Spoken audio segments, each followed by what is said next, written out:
Hello everyone, kita bertemu lagi di kelas manajemen pemasaran dan kali ini dengan materi strategi pemasaran dalam berbagai posisi kompetitif.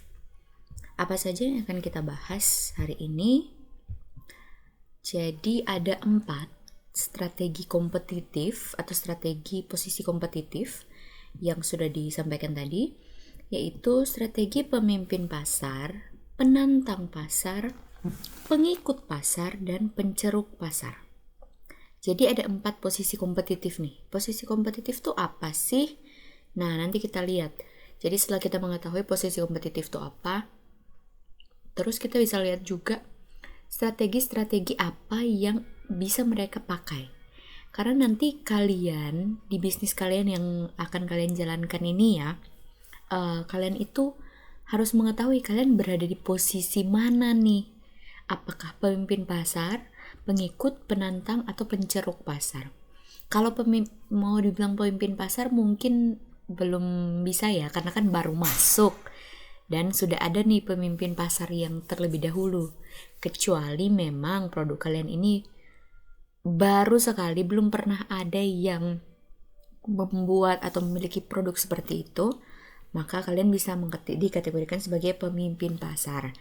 Tapi for now, I think kita belajar dulu posisi-posisi kompetitifnya. Oke, posisi kompetitif.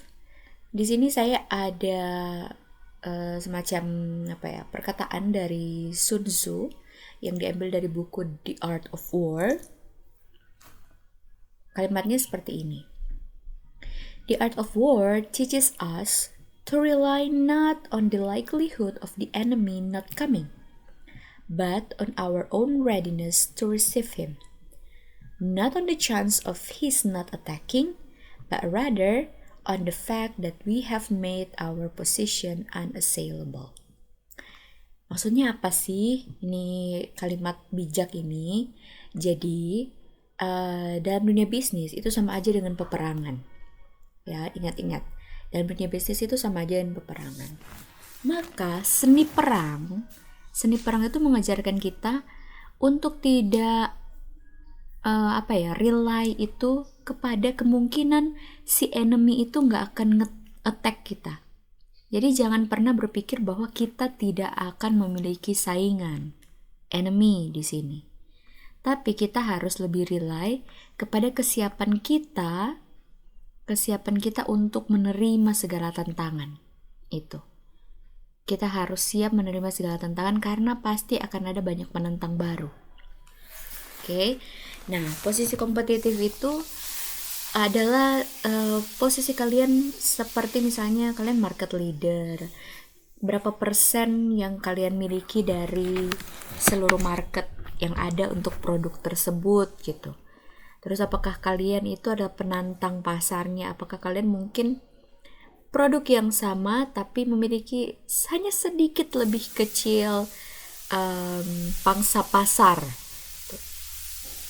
Pengikut pasar yang seperti apa? Nanti kita lihat satu-satu. Jadi 4 jenis posisi perusahaan. Itu ada pemimpin pasar, penantang, pengikut, penceruk. Kita langsung lihat di strategi pemimpin pasar dulu nih. Strategi pemimpin pasar.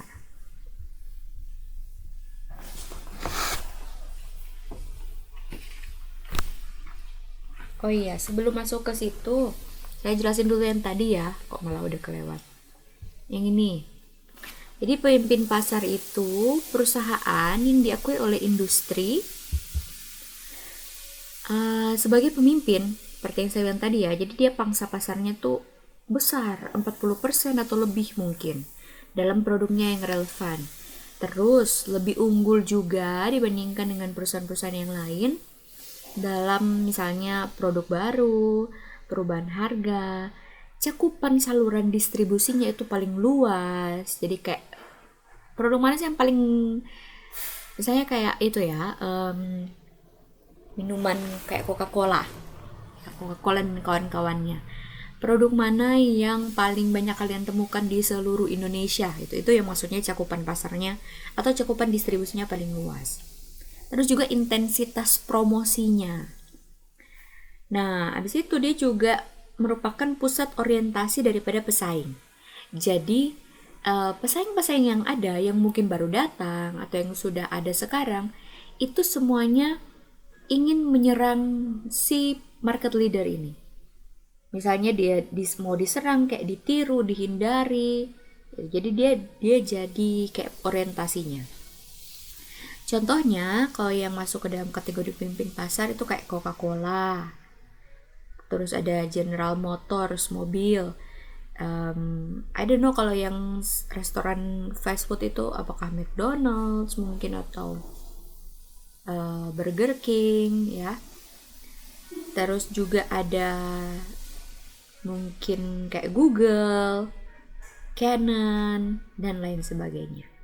Ya kalau di Indonesia ada misalnya Indofood untuk mie instan, Dewoto Sosro untuk teh-tehan, mungkin Sampurna untuk rokok dan lain sebagainya. Ya. Nah yang kedua yang bisa dibilang runner up gitu ya, itu adalah si penantang pasar. Penantang pasar mereka tuh terus-terusan secara konstan mencoba memperbesar pangsa pasar mereka. Yang tentunya ketika mereka berusaha itu ya pasti berhadapan dengan si pemimpin pasar ini. Yang pangsa pasarnya tuh slightly lebih besar, slightly bigger. Kalau mungkin yang tadi pemimpin 40%, si penantang ini biasanya 30% lebih.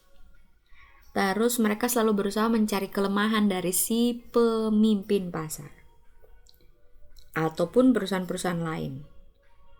Terus biasanya juga memusatkan upaya supaya mereka bisa mengambil alih perusahaan-perusahaan yang lemah, sehingga nantinya pangsa pasarnya mereka tuh bisa bertambah, bersaing dengan si pemimpin pasar. Contohnya kalau tadi ada Coca-Cola, berarti penantang pasarnya itu Pepsi. Tapi mungkin kalau kalian lihat di Indonesia, Pepsi masih ada nggak ya? Pepsi tuh kayaknya kok udah nggak ada ya di Indonesia. I forgot. A few years ago, kalau tidak salah, Pepsi sudah menarik diri dari Indonesia. Ya, kalau tidak salah seperti itu. Next, pengikut pasar. Jadi kalau pengikut pasar ini dia tuh tidak mengusik pemimpin pasar, tapi dia hanya menyesuaikan diri saja dengan kondisi pasar. Jadi dia selalu mencoba untuk menonjolkan ciri khasnya seperti kepada pasar sasaran, seperti misalnya lokasi, pelayanan, dan lain sebagainya.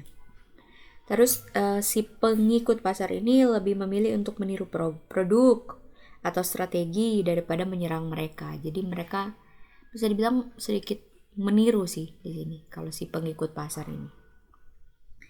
Biasanya memperoleh laba yang tinggi karena tidak menanggung beban pengeluaran tinggi untuk inovasi. Ya karena itu, karena mereka lebih suka meniru. Ada juga yang penceruk pasar, kalau bahasa Inggrisnya market nicher. Jadi mereka perusahaan yang mengkhususkan diri untuk melayani sebagian pasar yang diabaikan oleh perusahaan besar. Jadi ini kayak mereka melayani secara spesifik dengan target market tuh yang kecil, hanya kecil saja. Jadi tidak mau cari yang besar-besar, mereka mau melayani spesifik yang kecil aja. Makanya ada istilahnya tuh niche market. Itu artinya pasarnya tuh sangat spesifik, sangat jumlahnya juga tidak besar, hanya kecil aja. Biasanya berspesialisasi itu secara geografis, mungkin hanya di Semarang saja, mungkin hanya di daerah ini saja gitu. Terus ya daya belinya tentunya nggak terlalu besar, memiliki potensi untuk berkembang dan memiliki keterampilan sumber daya yang memadai. Nah, next kita akan lihat ke strategi pemimpin pasar. Sebenarnya ada banyak strategi ya. Soalnya si perusahaan pemimpin pasar ini kan dia dominan dan yang pasti selalu ingin jadi nomor 1. Kalau misalnya dia sampai lengah, maka akan bisa ditackle oleh si pengikut pasar, penantang pasar ini. Makanya karena keinginannya untuk selalu menjaga posisinya menjadi nomor satu, ada at least 3 arah tindakan yang bisa diambil oleh si pemimpin pasar ini. Yang pertama, mengembangkan pasar keseluruhan, terus melindungi pangsa pasar. Yang ketiga, memperluas pangsa pasar. Jadi kalau kalian nih misalnya produk kalian sudah menjadi pemimpin pasar, atau kalian nanti bekerja, for example, bekerja di salah satu perusahaan yang merupakan market leader, maka mungkin dia akan punya salah satu dari strategi-strategi ini. Nah, mengembangkan pasar keseluruhan pun itu ada taktiknya yang lebih kecil lagi nih. Jadi ini strategi besarnya mengembangkan pasar keseluruhan. Ada lagi nih anakannya ini mungkin lebih ke taktik ya. Yang pertama tuh mencari pemakai baru. Jadi mereka bisa pakai ini, cari new market, pasar yang baru, target pasar yang baru, atau bisa juga pakai penetration strategy, atau bisa juga pakai geographical expansion strategy. Misalnya awalnya mereka hanya menjual di Indonesia, tapi kemudian mereka ekspansi secara geografis ke negara lain. Kayak yang saya jelaskan di pertemuan sebelumnya yang tentang global marketing itu, masih ingat ya? Jadi mereka ingin mencari pemakai yang baru, makanya mereka tidak hanya stuck di Indonesia aja, mereka ekspansi ke luar negeri. Atau misalnya kayak produsen shampoo yang awalnya hanya memproduksi shampoo. Ini saya ingat. Perusahaan kecantikan gitu yang RH klinik ya, dermatologi. Awalnya mereka target marketnya itu adalah perempuan. Ya, biasanya emang perempuan. Kalau yang dermatologi itu pertamanya perempuan. Tapi kemudian mereka mengeluarkan produk yang namanya RH Men. Jadi RH untuk laki-laki. Nah, di situ mereka mencari pemakai baru dengan menambah target market mereka. Jadi mereka menyasar lagi segmentasi yang lain nih. Jadi segmentasi pria yang mungkin bermikir masalah masalah kulit dan lain-lain ya, yang ingin tampil lebih stylish or whatever. Jadi mereka yang awalnya hanya mengincar perempuan, kemudian mereka memproduksi RH Men untuk bisa mencari pemakai baru supaya yang memakai produk mereka itu lebih banyak lagi. Itu sama, kalian juga kayak gitu. Jadi bisa mencari mencari segmen yang baru lagi nih dari segmen yang sudah ada, yang sudah kalian sasar atau masuki sekarang. Terus yang kedua tuh mencari kegunaan atau penggunaan baru. Mencari kegunaan atau penggunaan yang baru. Jadi ini kayak awalnya tuh hanya untuk satu fungsi aja. Satu fungsi aja, tapi kemudian dipakai, kalian memberikan inovasi sehingga si barang tersebut masih barang yang sama, tapi kemudian dia bisa dipakai untuk yang lain. Misalnya kayak dulu bahan nilon nih. Bahan nilon itu hanya misalnya pakai untuk parasut, tapi kan sekarang udah dipakai juga untuk baju, tas, jaket, dan lain sebagainya. Materialnya masih sama nih, masih nilon. Tapi yang dulunya hanya dipakai untuk parasut, sekarang malah dipakai juga untuk kegunaan-kegunaan yang lain, ya gitu. Ya kan, jadi di situ dia bisa mendapatkan target market yang baru lagi nih. Terus yang ketiga, penggunaan lebih banyak, penggunaan lebih sering. Kalian di sini memotivasi mereka untuk memotivasi customer untuk menggunakan produk kalian lebih sering. Kayak contohnya dulu tuh, kalau dari segi iklannya ya, kita bisa lihat si teh botol sosro atau apa itu? Ya, apapun makanannya, minumnya teh botol sosro. Saya nggak tahu apakah di zaman kalian sudah ada iklan itu, tapi iklannya berbunyi seperti ini. Apapun makanannya, minumnya teh botol sosro. Dulunya gitu. Kemudian beberapa tahun, saya lupa beberapa tahun kapan itu, tagline-nya dirubah jadi gini. Apapun kegiatannya atau apapun aktivitasnya, minumnya teh botol sosro. Jadi mereka memotivasi penggunaan yang lebih banyak dengan memperlebar penggunaan dari si barang ini nih. Jadi dia tidak hanya digunakan pas makan aja. Jadi tidak hanya untuk makanan apa aja atau kegiatan makan, tapi mau kamu jalan-jalan, mau kamu lagi santai bersama keluarga, itu teh botol sosro aja gitu. Makanya jadi kayak dimotivasi untuk penggunaan lebih banyak gitu. Supaya apa?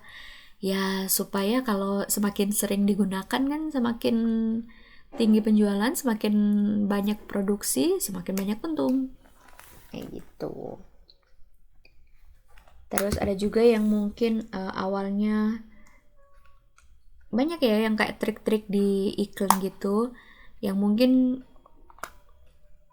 misalnya kayak serealnya tuh kita taruh kayak Coco Crunch ya, kita taruh sebanyak mungkin biar terlihat seperti di iklan, ditambah dengan susu, akhirnya yang mungkin takaran sajinya hanya sekian, tapi setelah termotivasi dengan iklan maka jadi lebih banyak lagi penggunaannya.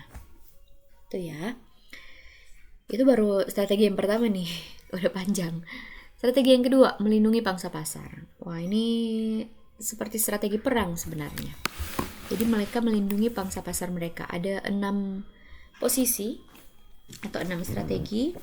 Di sini ada yang pertama, pertahanan posisi atau position defense atau fortification strategy. Jadi di sini bentuk pertahanan yang paling mendasar intinya membangun benteng yang kokoh aja, yang sulit direbut di sekitar daerah kekuasaannya mereka.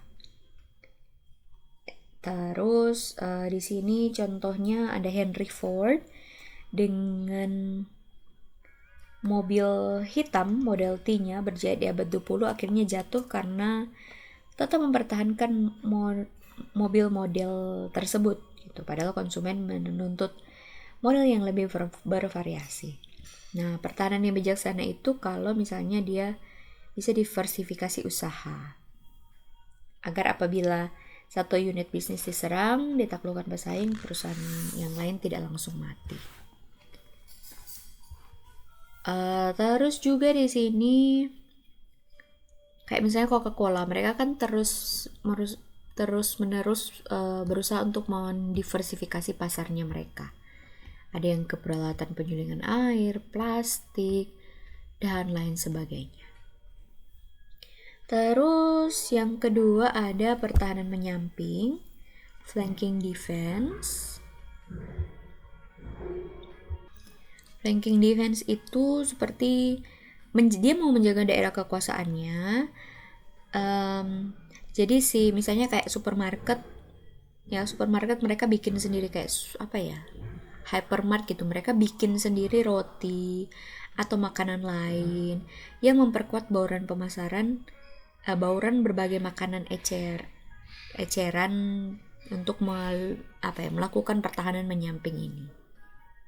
Atau contoh kalau kayak di Unilever itu meluncurkan beberapa merek untuk produk yang sama, tapi ditujukan kepada segmen-segmen yang berbeda.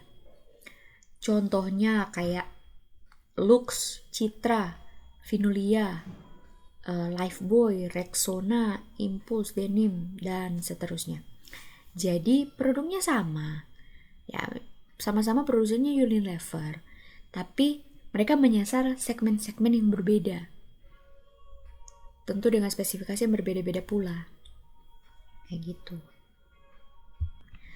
Kalau yang nomor 3, pertahanan aktif mendahului atau preemptive defense ini, dia cara-caranya seperti ini. Memperluas kapasitas produksi sehingga melampaui permintaan pasar sehingga lawan tidak berani memperluas kapasitasnya. Terus mengikat sumber bahan mentah terbaik, jadi cari supplier terbaiknya gitu, yang terpercaya dan berkualitas tinggi dengan cara kontrak jangka panjang. Terus melayani pelanggan yang prestisius, mencari lokasi-lokasi geografis yang terbaik, misalnya dekat dengan pasokan bahan mentah, dekat dengan pasar, yang biaya transportasinya murah, dan lain sebagainya. Dan berusaha mendapatkan akses yang dominan atau eksklusif terhadap distributor terbaik dalam suatu daerah. Nomor 4, pertahanan serangan balik. Sesuai namanya ya, counter offensive defense nih. Contohnya kayak ketika Unilever mengubah semboyan Rinso dari mencuci sendiri menjadi mencuci tanpa mengucek sebagai reaksi ya, counter offensive dari kampanye iklan attack yang bilang mencuci dengan sedikit mengucek. Jadi mereka balas pemasarannya dengan mengatakan dengan slogannya menjadi mencuci tanpa mengucek. Oke, terus yang kelima, pertahanan bergerak itu bisa dengan perluasan pasar. Terus ada juga diversifikasi pasar ke beberapa industri yang tidak saling berkaitan. Terus yang keenam, pertahanan penciutan itu dia seperti gini. Kalian kan market leader ini punya pangsa pasar yang luas nih, punya target di pasar yang luas. Tapi ada beberapa daerah tentunya yang mungkin tidak terlalu signifikan pembeliannya atau penjualannya. Maka kita bisa melepas daerah tersebut untuk lebih berfokus ke daerah-daerah yang memang lebih besar hasil penjualannya untuk produk kita, sehingga kita nggak buang-buang sumber daya gitu. Sedangkan yang ketiga, memperluas pangsa pasar ini ya tentunya dengan kesempurnaan operasional, dengan pelayanan kita, terus ada kepemimpinan produk, itu tentu dengan produk-produk yang lebih harus dikembangkan lebih baik lagi, sama keakraban dengan pelanggan. Jadi ada customer intimacy. Itu strategi-strategi dari market leader ini. Next, ini karena masih panjang jadi saya cepat aja. Ada strategi penantang pasar. Penantang pasar sendiri ada 3. Ada berapa ya? Ada beberapa juga. Ini yang pertama ya, menentukan lawan dan sasaran strategi. Oke, jadi ini pertama, kalau kalian adalah penantang pasar, maka langkah pertama yang harus diambil adalah tentukan lawan kalian. Lawan kalian tuh siapa? Pemimpin pasar kah? Perusahaan yang setara kah? Atau perusahaan yang kecil? Ya kan, karena semuanya nih pesaing kita nih. Tapi lawan kalian nih siapa? Coba dipilih dulu. Kalau misalnya lawannya adalah pemimpin pasar, tentu akan berbeda dong strateginya dengan si perusahaan yang kecil. Kalau perusahaan pemimpin pasar, ini yang harus diteliti apa aja sih? Pemimpin pasar ini harus diteliti dengan cermat, misalnya kebutuhan konsumen atau kepuasan mereka yang mungkin tidak terpenuhi dengan baik gitu. Bila ternyata ada ruang yang masih kurang dipenuhi oleh si pemimpin pasar ini, maka ini akan menjadi sasaran yang bagus buat si penantang pasar. Kalau misalnya kemudian saingan kalian atau lawan kalian adalah si perusahaan setara atau sebanding, yang misalnya dia tidak berjalan dengan normal dan kekurangan dana gitu. Jadi kepuasan konsumen dan potensi inovasi perlu diteliti dengan cermat. Serangan frontal bisa dipakai nih, dapat berhasil jika memang sumber daya perusahaan yang kita serang ini terbatas. Terus yang ketiga, kalau lawan kita adalah perusahaan kecil, lokal dan regional yang tidak berjalan dengan baik, kok kayaknya salah ya? Oh betul, perusahaan kecil yang tidak berjalan dengan baik dan kekurangan dana. Jadi ya kalau mereka kekurangan dana dan lain-lain, kita bisa menyerang mereka langsung secara frontal juga. Jadi kita rebut konsumennya ya. Karena apa? Karena lawan kita itu mungkin tidak akan mampu melawan kita karena kita lebih lebih kuat, lebih strong financially kalau di sini nih. Next, jadi kan udah nih menentukan lawan, sasaran strategi. Yang berikutnya, pilih strategi penyerangan. Strategi penyerangannya apa? Bisa dari frontal, bisa menyamping kayak tadi, bisa mengepung, bypass, guerrilla attack.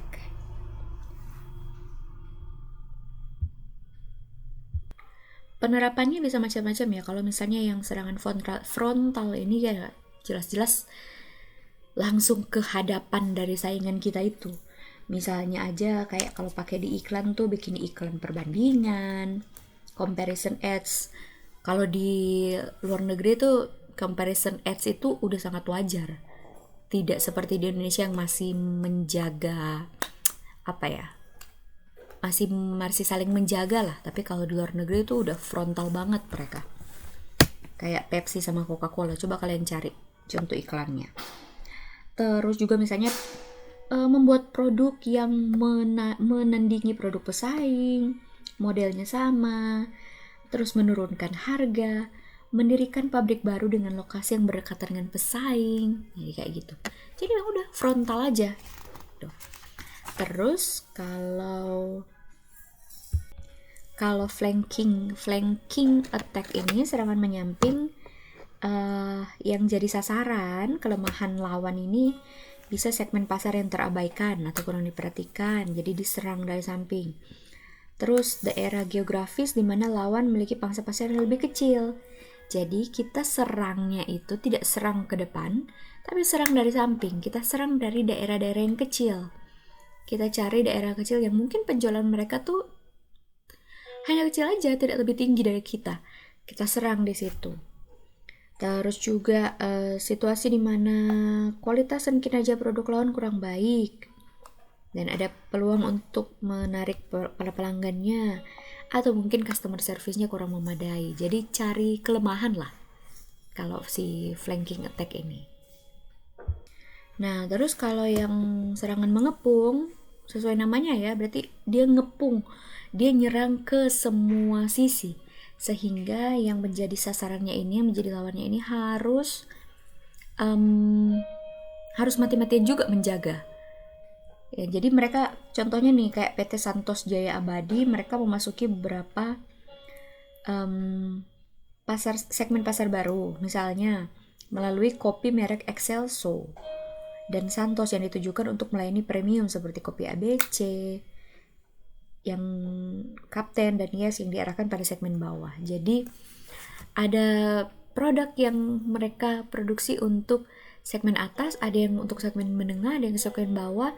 Jadi itu seluruh sisinya diserang. Itu maksudnya mengepung. Terus kalau yang bypass attack, serangan lintas, itu ada 3 cara. Yang pertama diversifikasi ke produk yang tidak berkaitan. Misalnya kayak Colgate berusaha memasuki lini produk seperti tekstil, peralatan olahraga, kosmetik, makanan untuk menghindari P&G. Colgate tahu kan? Colgate tuh pasta gigi, tapi kemudian dia berdiversifikasi ke produk yang tidak berkaitan. Untuk apa? Untuk menghindari konfrontasi langsung dengan P&G yang emang kuat. Bisa juga dengan diversifikasi ke pasar geografis yang baru. Atau bisa juga dengan beralih atau melompat ke teknologi baru. Itu bypass attack. Kalau yang kelima ini serangan guerrilla attack itu ya hit and run gitu lah. Jadi serangan tiba-tiba hanya untuk menyasar yang perusahaan yang lebih kecil ya pada umumnya ini. Perusahaan yang lebih kecil dilakukan oleh perusahaan yang lebih kecil untuk melawan perusahaan besar. Jadi dia melakukan sesuatu yang bombastis banget, tiba-tiba, tapi kemudian habis itu hilang lagi gitu. Jadi hanya untuk mengacaukan sebentar saja. Oke, next. Ini adalah strategi serangan dengan target memimpin pasar. Jadi ini spesifik kalau misalnya target kita adalah si pemimpin pasar. Kita sebagai penantang pasar ingin menargetkan pemimpin pasar. Maka yang bisa kita lakukan adalah strategi pemotongan harga, strategi produk murah, strategi produk prestis, strategi pengembangan produk, dan strategi inovasi produk. Kalau pemotongan harga udah tahu ya, yaitu ya dipotong-potong tentu harganya. Kalau produk murah tentu kita mengeluarkan produk yang lebih murah. Misalnya mobil Hyundai buatan Korea diserang oleh mobil muatan Malaysia bermerek Proton. Sebagai upaya bertahan, nanti perusahaannya selalu berusaha untuk meningkatkan mutu produk. Terus produk prestis. Produk prestis ini jadi si penentang pasar ini dapat meluncurkan produk prestis dengan kualitas lebih tinggi dan dengan harga yang lebih mahal daripada produk pemimpin pasar. Terus kalau pengembangan produk, nanti si penantang pasar dapat menandingi pemimpin pasar dengan meluncurkan sejumlah besar versi produk sehingga pembeli lebih leluasa untuk memilih. Jadi pengembangan produk proliferation ini dia mengeluarkan banyak produk lah biar bikin lebih banyak varian gitu. Kalau inovasi produk tentu harus berinovasi. Oke, kita masuk ke yang ketiga, yaitu strategi pengikut pasar atau market follower. Ada 3 di sini strateginya, yaitu cloner, imitator, sama adapter. Jadi yang pertama dulu nih, kalau cloner ini mungkin kalian pernah lihat ada produk di supermarket yang mereknya Rodeo. Itu contohnya yang cloner. Jadi mereka membuat produk yang mirip-mirip dengan nama produk yang asli. Yang aslinya apa? Oreo. Jadi Oreo ini di-clone oleh perusahaan yang lain itu dan mereka memproduksinya Rodeo. Jadi kayak mirip-mirip, bahkan packagingnya mirip, biru gitu ya, warna biru, terus bentuknya juga mirip dengan Oreo yang bisa diputar dan dicelupin dan lain sebagainya. Itu kalau cloner nih, jadi mereka membuat produk yang serupa, hampir serupa, namanya juga dibikin mirip-mirip. Itu cloner. Kalau imitator, mereka mengikuti dari si market leader ini, namun di sini mereka menawarkan harga yang lebih murah. Jadi mereka hanya mencoba mengikuti aja, dan juga menawarkan harga yang lebih murah. Kalau adapter ya beda lagi. Kalau adapter ini mereka pakai istilah ATM itu loh, amati tiru modifikasi. Jadi mereka let's say meniru, tapi kemudian mereka memodifikasi, bahkan berusaha untuk menghasilkan produk yang memiliki kualitas yang lebih baik atau ada unique selling propositionnya sendiri. Adapter ini. Sebenarnya ada satu lagi, tapi tidak saya masukkan di sini karena itu sebenarnya kalau yang kalian bilang KW itu, jadi counterfeiter namanya. Counterfeiter itu ya namanya, kalau cloner kan bikin nama yang berbeda ya, Oreo terus Rodeo. Kalau counterfeiter ini mereka emang produksi, kalau beli tas Gucci itu juga tas Gucci, padahal ya Gucci KW. Itu counterfeiter.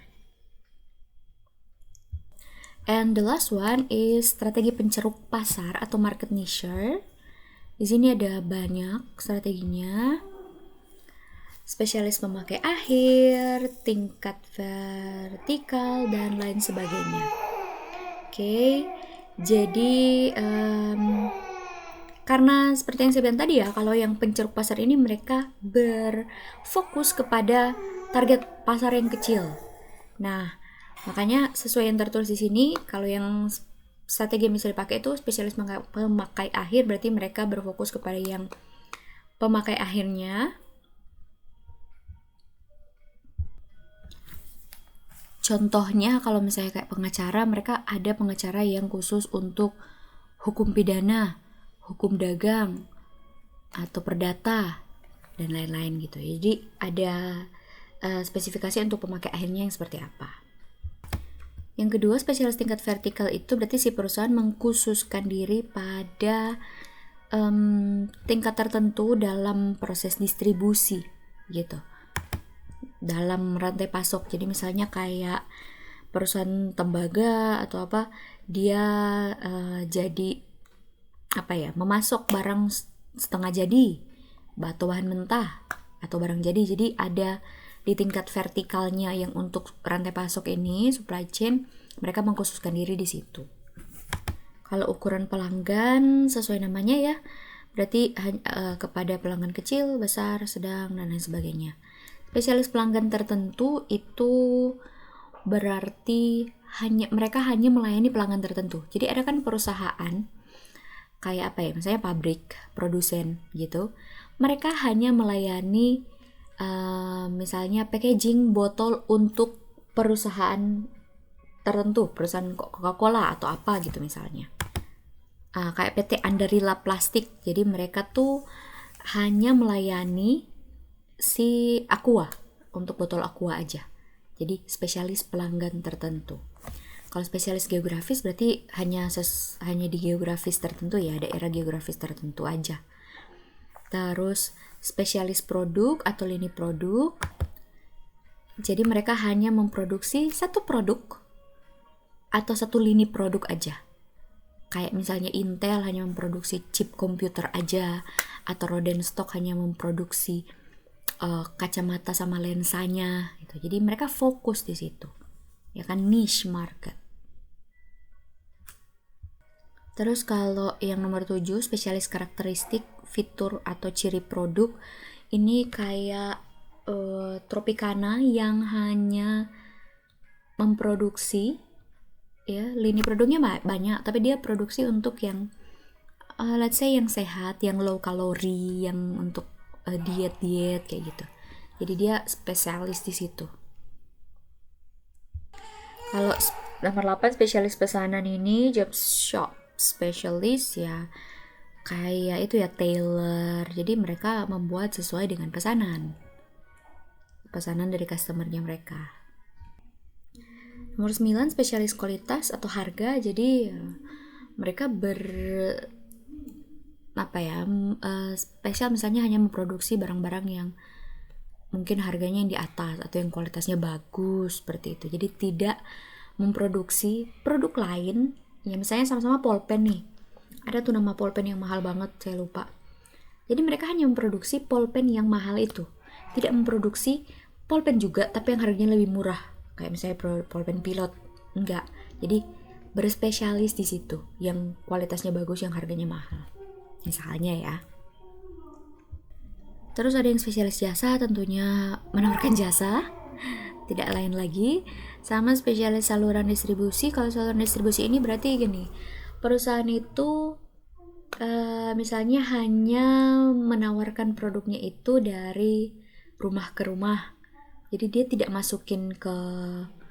dimasukin ke toko, dia ada salesnya menawarkan dari rumah ke rumah kayak gitu ya. Jadi spesialis saluran distribusi itu namanya. Oke, itu aja, cukup banyak ya untuk strategi ini. Silahkan boleh pelajari lagi, nanti saya kirim ini PPT-nya untuk kalian bisa baca dan dikembangkan lagi. Oke, terima kasih semuanya, selamat beraktivitas.